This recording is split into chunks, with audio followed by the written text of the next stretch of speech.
Messieurs et dames, bonjour, bonne année.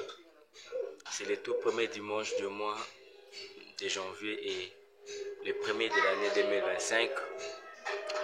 Avant tout commentaire, je vous laisse d'abord suivre cet élément. Pour ceux qui ignorent, pour ceux qui sont encore inconscients ou ignorants de cette guerre, je vous dis cette guerre elle est bel et bien réelle, car il y a plusieurs éléments qui nous le démontrent que cette guerre est bel et bien réelle. Je vous laisse suivre cet élément et puis on se retrouve juste après pour commenter. Jeudi 26 décembre, le ciel peu clair en territoire de Lubero au Nord Kivu. En face de la presse, le lieutenant-colonel Mark Azukai pour présenter les résultats à mi-parcours des opérations militaires en cours dans le sud du territoire de Lubero sous le commandement du général-major Bruno Mandevou, commandant du secteur opérationnel Grand Nord sous Colin 1. Les opérations vont bon train. Nous sommes en train d'affronter l'armée rwandaise à travers son unité spéciale. Aujourd'hui, nous nous retrouvons dans ce contexte et dans cet espace pour vous démontrer l'implication du Rwanda à travers son armée. Parmi les capturés figure ce jeune militaire rwandais, Iradon Kunda, Jean de Dieu, c'est son nom. Soldat de première classe et membre du 110e bataillon de la force spéciale de RDF, l'armée rwandaise. Il fait partie des militaires rwandais qui ont été déployés en République démocratique du Congo depuis près de 2 ans maintenant, affirme-t-il.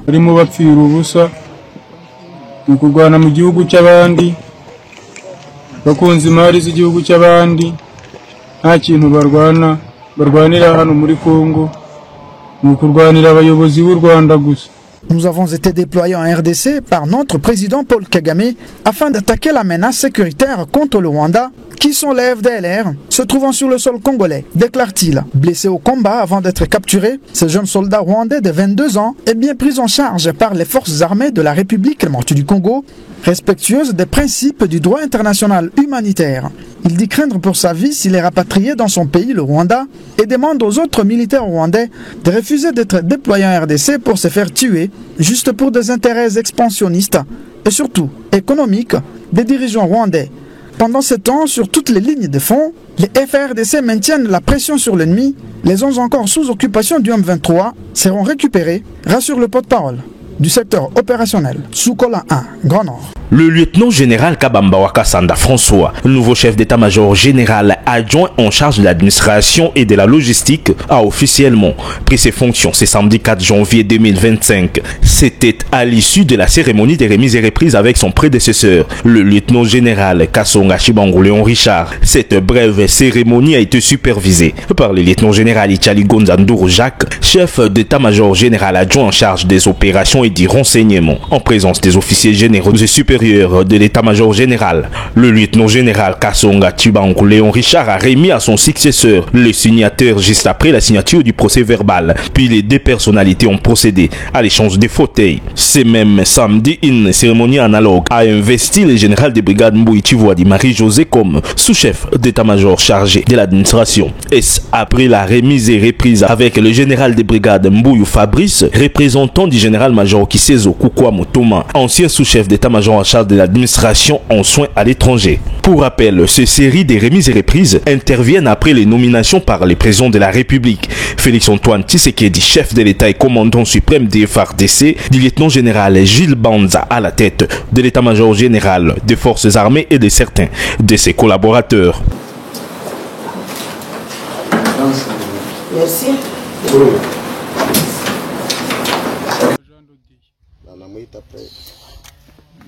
Mama bakaba bamwita Jacqueline Kabanyana, papa akamwita Kizimana Amuza, ambarizwa mu gisirikare cya RDF, Rwanda Defense Force. Maba narinjiriye igisirikare igabiro.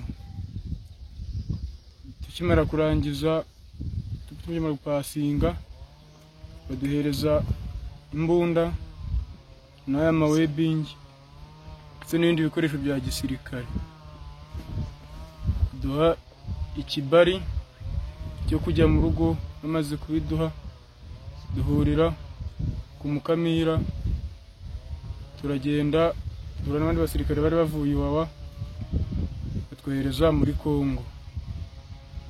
Kimara kugera muri Kongo bamwe binjiriye Kibumba, abandi binjirira mu Birunga. Kirunga cya Sabyinyo duhingukira Icyanzu, cyasanga izindi ngabo z'u Rwanda buri kumwe na Makenga ndetse n'abandi bayobozi. Barangije bahita baduhereza deployment, buri bataliyani bagenda bazohereza. Batwohereza Mabenga, tuza turwana muri Rwindi paka kugera muri Rubero. Maze kugera muri Rubero bari turi kumwe na Special Force y'u Rwanda na Infantry ndetse na Tirari y'u Rwanda na Air Force. Ubwo twari Matembe aba CCRF. Kimara kurangira barabanga gahunda mu kurwana, turagenda turarwana. Tugeze mu misozi ahantu bita Barimbongo, turaza dukomeza imbere. Tugezeyo turi kurwanira aho ngaho birashindikana, yenda araswa, batwara izindi ngabo z'u Rwanda n'abakomando bansiga ku kiwanja. FARDC iraza baramfata, baranjyana, baramvura, bampa ibyo kurya, bampa imiti, bamfata neza. Ko Kagame akaba ariwe watwohereje mu operation ya hano muri Kongo. Ndetse hano twaba hari ingabo nyinshi z'u Rwanda, diviziyo enye.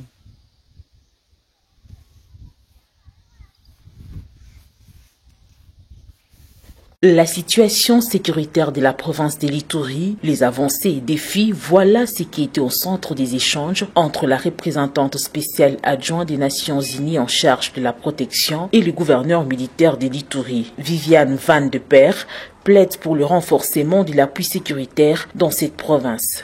Nous sommes là pour appuyer avec nos militaires, avec nos moyens logistiques. Et aussi, tous les défis, on fait le plaidoyer avec le gouvernement central à Kinshasa pour augmenter l'appui aux provinces et surtout en Ituri, parce que parfois l'accent est sur le M23, mais vous avez aussi beaucoup de défis ici. Et nous faisons le plaidoyer avec le gouvernement central et nous sommes en train de travailler avec votre gouverneur pour faire face à des défis ensemble. Pour l'heure, l'administration militaire de l'Ituri, avec l'appui de la MONUSCO, s'emploie à renforcer les dispositifs sécuritaires en territoire des Djougou pour éviter toute tentative de résurgence des groupes armés, a martelé le lieutenant-général Luboya Kashamadjouni. Aujourd'hui, il faut que nous ayons plus d'éléments sur dans le Djougou pour éviter ces petites violences-là, c'est comme vous avez vous-même dit, ces provocations. Et donc je pense que dans les 15 jours, 2 semaines qui viennent, on aura déjà fait un bon redéploiement, une bonne réarticulation de nos forces ensemble avec eux. Il s'est de rappeler que dans le cadre de la stabilisation de l'Ituri, la MONUSCO accompagne des programmes de désarmement ainsi que le retour des déplacés internes dans leur milieu d'origine en suivant la politique mise en place par les gouvernements congolais en cette période de l'état de siège, l'objectif final recherché étant la paix durable dans cette partie du pays. On m'appelle le général-major Sylvain Ekenge Moussaïfomi, je suis commandant du service de communication et d'information et puis porte-parole des forces armées. Voilà, mon général, depuis le vendredi, si je ne m'abuse, il y a un communiqué dans lequel l'État congolais ou l'armée congolaise a lancé l'opération de recrutement. Pourrions-nous savoir un peu d'une manière détaillée concernant ces communiqués? Le recrutement n'a pas été lancé seulement vendredi, c'est depuis longtemps que le recrutement a commencé, mais nous avons lancé ce message pour renforcer ce que l'autorité veut. nous sommes en train de procéder au recrutement de 60 000 hommes. Et ce recrutement ne se fera pas d'un coup, ça se fera palier par palier. On va aller étape par étape. Vous vous souviendrez qu'il y a 2 ans, c'était pratiquement, oui, nous avons totalisé 2 ans, on avait recruté 40 000 hommes qu'on a formés et qui travaillent aujourd'hui. Il y en a qui sont en train de parfaire leur formation et nous voulons recruter 60 000 hommes. Pourquoi recruter 60 000 hommes? Nous sommes un pays continent, nous avons autant de provinces, 26 provinces. Il y a de ces provinces qui ne sont pas couvertes par l'armée. Il y a de ces provinces où il y a des endroits qui sont vides, nos frontières sont poreuses, et il faudrait les couvrir par la présence des militaires. Et nous voulons que l'armée s'occupe de la sécurisation de l'ensemble du pays. Il faut créer de nouvelles unités, renouveler les unités, puisqu'il y a dans certaines unités les soldats qui ont pris de l'âge. Il faut amener un nouveau souffle, des nouveaux militaires, et il faudrait également assurer la relève des unités. Il y a des unités qui sont engagées aux opérations depuis plus de 10 ans, qui ne sont pas relevées, et il faut créer d'autres unités pour procéder à leur relève. Donc, il y a beaucoup de zones grises dans notre pays. J'ai dit que nous sommes un pays continent. Il faut couvrir ces zones grises-là. Et il y a des endroits même où vous trouverez, par exemple dans mon territoire où il n'y a qu'un officier et 3 militaires, et dans d'autres territoires il n'y a même pas de la présence des militaires. Ce n'est pas normal. Il faudrait que nous puissions former les militaires pour pouvoir circonscrire toute l'étendue de notre pays. Voilà, vous parlez du recrutement de 60 000 hommes, ça sera la 40e promotion déjà. Alors ici on ne parle pas de promotion, la loi portant organisation et fonctionnement des forces armées, la loi portant statut du militaire congolais dit que chaque année on doit recruter, mais on a fait plus de 10 ans sans qu'il y ait de recrutement. Et c'est pourquoi vous avez vu, le commandant suprême a décidé en novembre 2022, je pense, oui, en 2022 ou 2023, il a décidé, en novembre 2022, il a décidé de recruter les militaires. On a recruté 40 000 hommes qui sont maintenant en train d'être déployés et nous devons recruter 60 000 hommes. Jusque-là, nous avons un effectif qui ne peut pas couvrir l'ensemble de notre territoire. Ça, c'est une obligation constitutionnelle, une obligation légale. Nous devons à tout moment recruter. C'est pas un problème de promotion.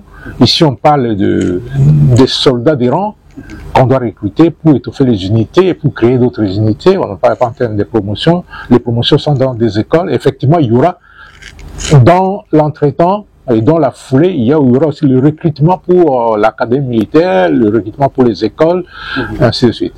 Voilà, vous parlez des 60 000 hommes. Qu'est-ce que, au-delà de la nationalité congolaise, qu'est-ce que l'État attend encore de ces nouvelles recrues? Alors, si vous voulez qu'on parle des conditions qui sont exigées pour le recrutement, les conditions sont claires. Il faut être d'abord congolais. Il faut avoir la nationalité congolaise. Je voulais parler dans le thème politique qui disent congolais de père et de mère, non, la nationalité congolaise. Vous devez être congolais d'abord et être âgé, être jeune fille ou jeune garçon âgé de 18 ans révolu à 25 ans pour la troupe, pour être soldat et aussi pour aller à l'académie militaire aussi, et pour les cadres universitaires, avoir tout au plus 35 ans d'âge. Au-delà de 35 ans, on ne prend pas. L'autre condition, c'est que il faut avoir fait au moins, si vous voulez devenir soldat de carrière, il faut avoir fait au moins 4 ans secondaires, 4 ans d'études secondaires. Et en plus de cela, il faut être en possession de toutes ces facultés mentales, toutes ces facultés sanitaires. Il faut être en bonne santé mentale et il faut être physiquement apte, puisque dans l'armée, on ne recrute pas les inaptes. Et avoir un casier judiciaire vierge. Nous, on ne recrute pas des Koulouna, on ne recrute pas des bandits, on recrute des gens, des valeureux fils de la République qui doivent venir la servir sous les drapeaux. Et enfin, il faut être célibataire et sans enfants. J'insiste là-dessus parce que nous ne recrutons pas des filles mères, nous ne recrutons pas des garçons qui sont déjà pères, nous recrutons des jeunes qui ne sont pas mariés, qui sont célibataires, et des jeunes qui n'ont pas d'enfants, que vous soyez jeune fille ou jeune garçon. Donc ça, c'est un devoir impérieux et vous devez, comme je l'ai dit, être en bonne santé. Nous allons revenir peut-être là-dessus après. Et vous avez dit, vous ne prenez pas les filles mères, encore moins des hommes qui ont des enfants. Si par patriotisme, la majeure partie de vos répondants sont des filles ou des fils. Il n'y en aura pas que ceux-là. Si vous venez, vous êtes fille mère, vous êtes un garçon père, on ne va pas vous accepter. Il y a d'autres, il y a beaucoup d'autres qui viennent, qui sont des jeunes. Nous avons besoin des jeunes qui vont consacrer toute leur vie. Pourquoi nous disons cela? La loi dit ceci. Si vous entrez dans l'armée pour la première fois, vous terminez votre formation, vous devez servir la patrie pendant 7 ans, tout en étant célibataire sans enfant. Vous vous engagez pour 7 ans, vous avez signé un engagement pour servir la patrie, vous consacrez toute votre vie pour le service de la patrie pendant 7 ans. Après 7 ans, si vous voulez renouveler le contrat, vous le faites. Si vous voulez quitter l'armée, vous partez. Et si vous voulez renouveler le contrat, c'est à partir de ce moment-là que vous pouvez vous marier et avoir des enfants. Et dans l'armée, le papa, la maman, les parents, c'est l'armée. Le papa, la maman, l'oncle, les parents du militaire, c'est l'armée. C'est l'État congolais à travers l'armée et c'est l'armée qui sort son argent pour que vous puissiez vous marier. Ce ne sont pas vos parents. C'est l'armée qui supporte tout cela. Alors, l'armée donne des conditions strictes. 7 ans sans mariage et sans enfants, vous consacrez tout ce que vous avez reçu de l'armée à son service.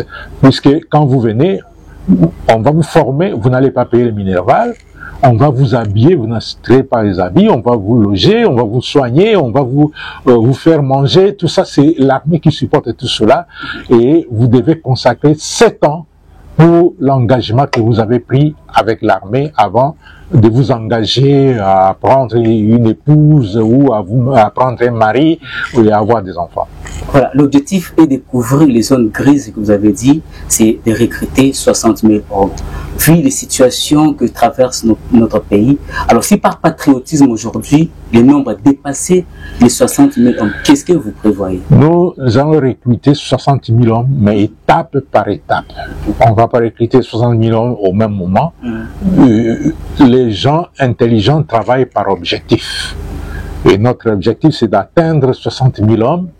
Et nous allons le faire, on va définir les deadlines et on a déjà défini combien d'hommes on va recruter pour la première partie et on va aller centre d'instruction par centre d'instruction. Si nous commençons par Kitona par exemple, dès que Kitona est rempli, on va à Kamina. Dès que Kamina est rempli, on peut aller à Lokosa Kisangani. Dès que Lokosa est rempli, on peut aller à Kotakoli. Dès que Kotakoli est rempli, on peut aller à Moura. Dès que Moura est rempli, on peut aller à Luama et ainsi de suite. C'est comme ça que nous travaillons. L'armée, elle est bien organisée et elle s'est fixé l'objectif de 60 000 hommes. Et on va enregistrer plus que ça. Mais tous ne vont pas répondre aux conditions parce que parmi les conditions, il y a la sélection médicale. Et dans la sélection médicale, on ne recrute pas Hein? On peut enregistrer, mais on peut enregistrer les candidats, mais on ne recrute pas les gens qui ont des maladies chroniques. Si vous avez la syphilis, vous avez la tuberculose, vous êtes hypertendu, vous avez le diabète, vous avez l'épilepsie, vous avez les maladies incurables comme le sida, on ne peut pas vous recruter dans l'armée parce que les exercices que vous allez subir risquent de déclencher la maladie et vous entraîner à mort.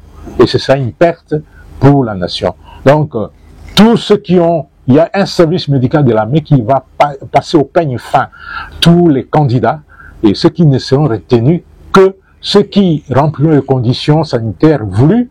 Et en plus de cela, après avoir rempli les conditions sanitaires, après avoir passé par la sélection médicale, vous passez au test d'aptitude physique générale.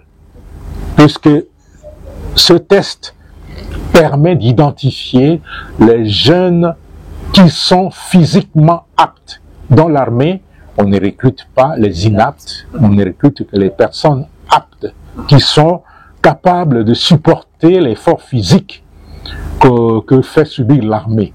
Donc, c'est pourquoi on limite aussi l'âge. Au-delà d'un certain âge, on ne sait plus subir cet effort physique-là. Voilà. L'État congolais a lancé l'opportunité, mais vous êtes la voie ou la porte par laquelle les vrais patriotes vont pouvoir accéder pour servir la nation.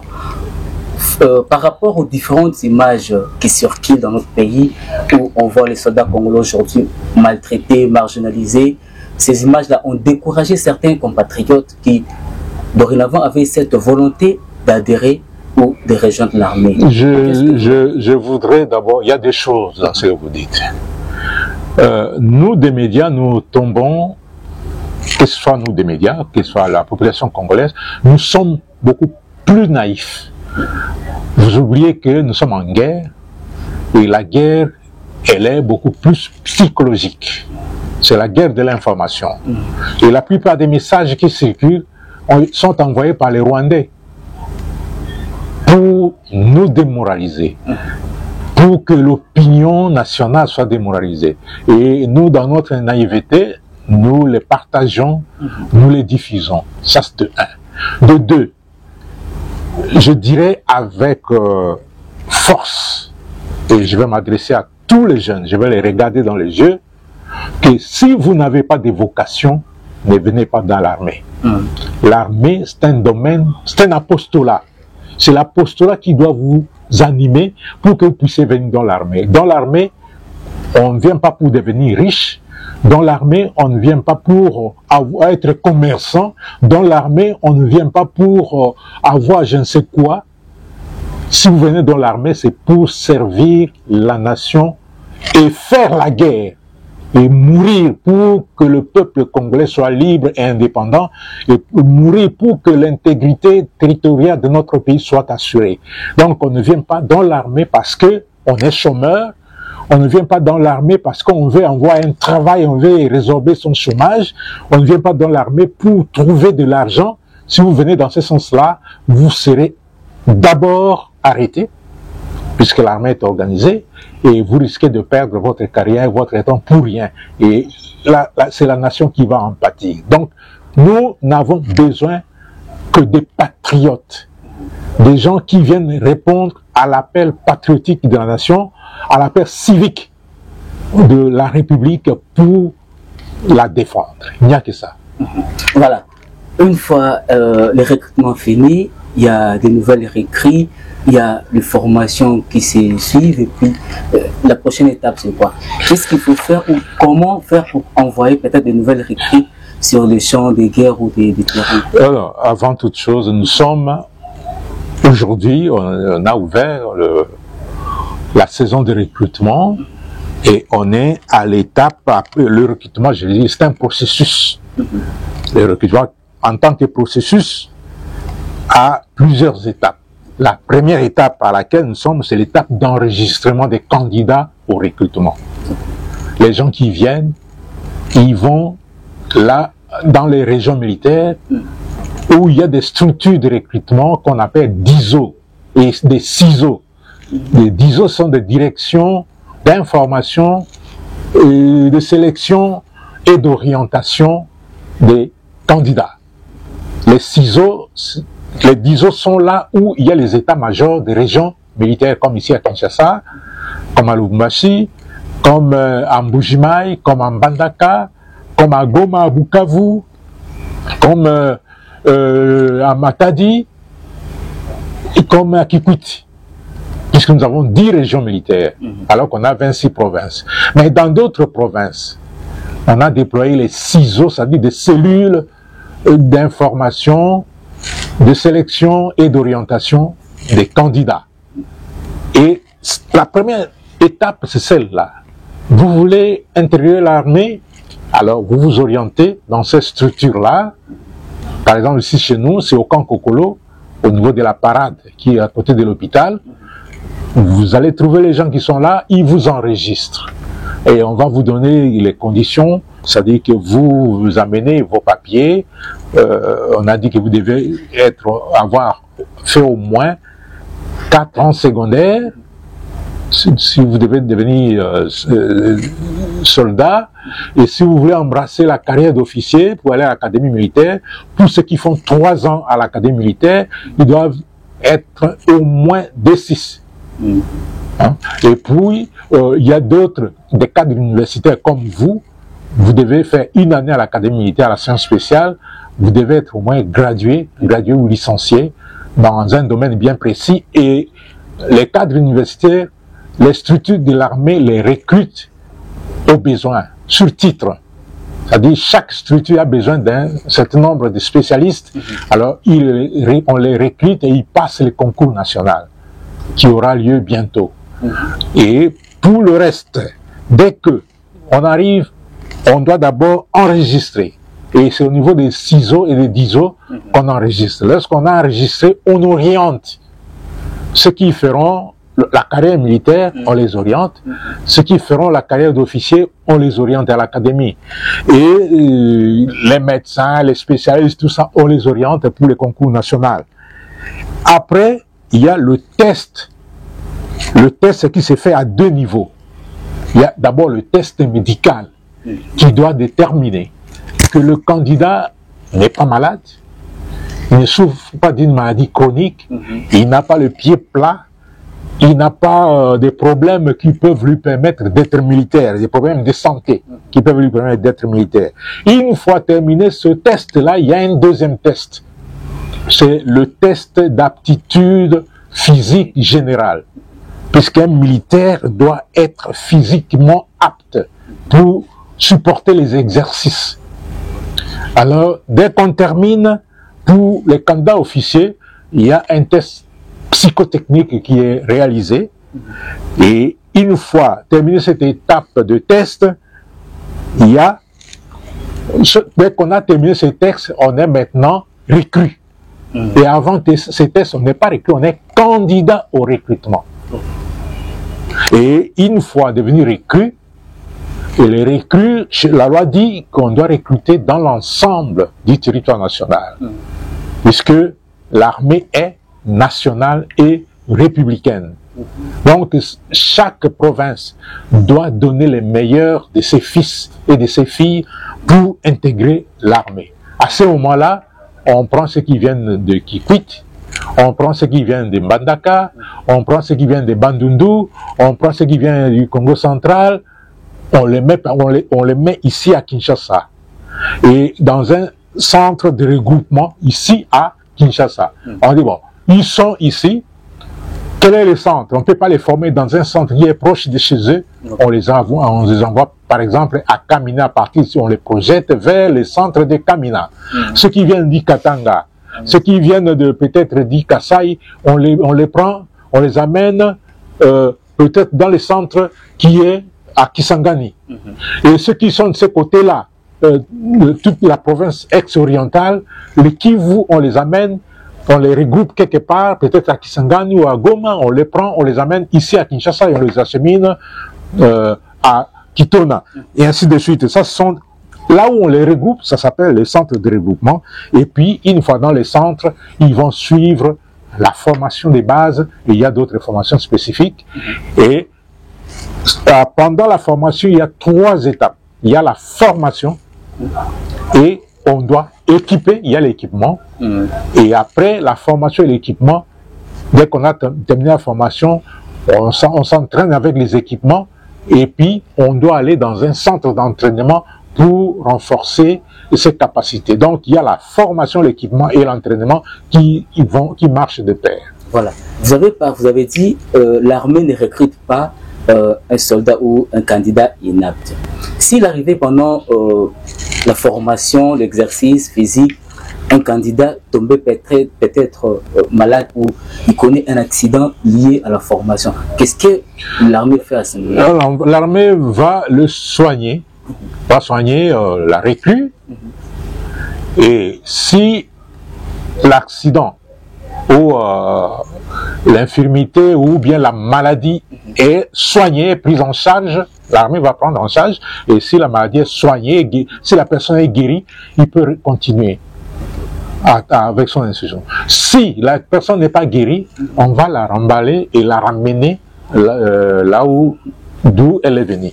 Et il y a aussi des candidats qui échappent à tous ces contrôles-là.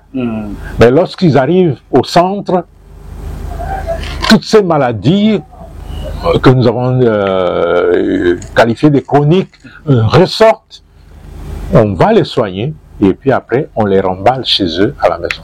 Okay. Voilà. Pour finir, vous avez parlé de la création d'une nouvelle unité, c'est ça? Non, on recrute d'abord pour créer de nouvelles unités, de nouvelles brigades.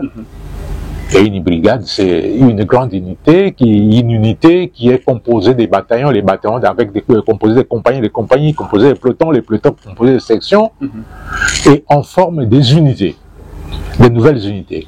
Comme on peut aussi former pour compléter les anciennes unités, puisque dans certaines anciennes unités engagées, il y a eu beaucoup de cas d'attrition. C'est-à-dire, il y a eu des morts, il y a eu des blessés, il y a eu des malades, il y a eu des gens du 3e âge, donc l'effectif opérationnel a diminué, et on peut prendre ces gens-là, on les met à côté et on renforce avec les nouveaux venus, on les mélange avec les anciens, on les entraîne et puis l'unité est prête maintenant au combat.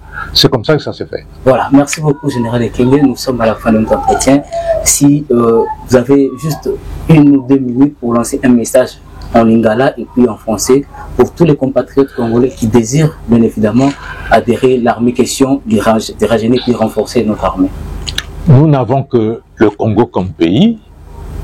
Nous attendons des jeunes Congolais, nous attendons des jeunes filles, des jeunes garçons qu'ils puissent répondre à l'appel de la nation, à l'appel de la patrie. Il n'y a pas une autre personne qui viendra défendre notre pays. Il n'y a pas une autre personne qui viendra protéger nos populations et leurs biens, si ce n'est nous-mêmes. Nous, on est à la porte de sortie. Nous attendons que des jeunes gens viennent récupérer notre place puisque nous allons partir. Ils doivent être bien formés pour défendre la République. Et nous attendons de vous un engouement dans les centres de sélection pour vous faire enrôler, pour vous faire enregistrer, et puis les meilleurs d'entre vous seront sélectionnés et on va les acheminer dans les centres pour être formés, et nous voulons que la formation cette fois-ci soit la formation des vrais patriotes, des gens engagés à servir la République sans arrière-pensée, les gens engagés à mourir pour la patrie. C'est ça ce que nous voulons. Nalingina lobalinga boete mboka oyo eza ya biso. Eza mboka moto musulite. Oya ko batela mboka oyo na baimboka eza bobele biso ba Congolais. Yangwana mokonzi mapinga, le commandant suprême Félix Antoine Tshisekedi, le président de la République d'Abisso, et qui Mibumbale a sa mobilisation générale, puis bon a Kindenge va recruter, qui a à peu près 40 000 hommes, Bamosu Bazan à Bitumba, parce que comme on a Bitumba, Bamosusu, baza kosilisa formation na bango baza kolanda pe ebongi tobakisa lisusu effectif mosusu toza korecruter 60 000 hommes torecruter bango na mbala moko te mpo bacentre eza ebele mpenza mingi te. Il faudrait que to formation eleka na ndenge ya malamu tokobanda centre par centre soki centre oyo etondi tokenda mosusu ndenge wana nde tokosala mosala pour ke mateya ya mampinga eleka malamu mpe mboka na biso ezwa mampinga ya makasi oyo eza na bibundeli mpe eza na babundi c'est-à-dire biso bato oyo ya makasi mpe tokosentraîne pour ke monguna asakana na biso lobi lisusu te. Mboka oyo eza munene bisika ebele mampinga eza te bitumba toza kobunda toza posa na bino mpo tokengela ekolo na biso boya towa mpo na ekolo tobundela ekolo mpe lisanga moko tokolonga mpe mboka na biso ekokende liboso. Merci beaucoup. Tosilisi na biso général Congo zali na 26 provinces. Utokolo bango mutazali na Okatanga, mutazali na Equateur. Sengene bango akoya awa na Kinshasa to ozana ba point au nakopesa bino texte on sali komona dans chaque province où esika région militaire ezali puisqu'il y a ba région militaire mosusu. Et donc, par exemple, 33 régions militaires dans 2 provinces. Et là, Sud Kivu na Maniema. Soko aujourd'hui, par exemple, 13e région militaire. Siège là en Bandaka, mais là, on a 5 provinces. Il y a ancien Équateur. On a Chuapa, on a Mongala, on a Équateur, Norubangi, na Sud-Bangi. 4 régions moko. Donc, totier ba numéro il y a ba responsable il y a 10 ans au bazan ba région ana to kutoza ko bunda pe to ba responsable ba 6 ans et sika ba 10 ans bazate mais soko bengi 6 ans 10 ans à orienter yo ko bisa na zana province boye bien na zana mboka boye ya ko orienter yo et sika ya ko sala enrôlement et sika ko se fait enregistrer. Merci beaucoup général.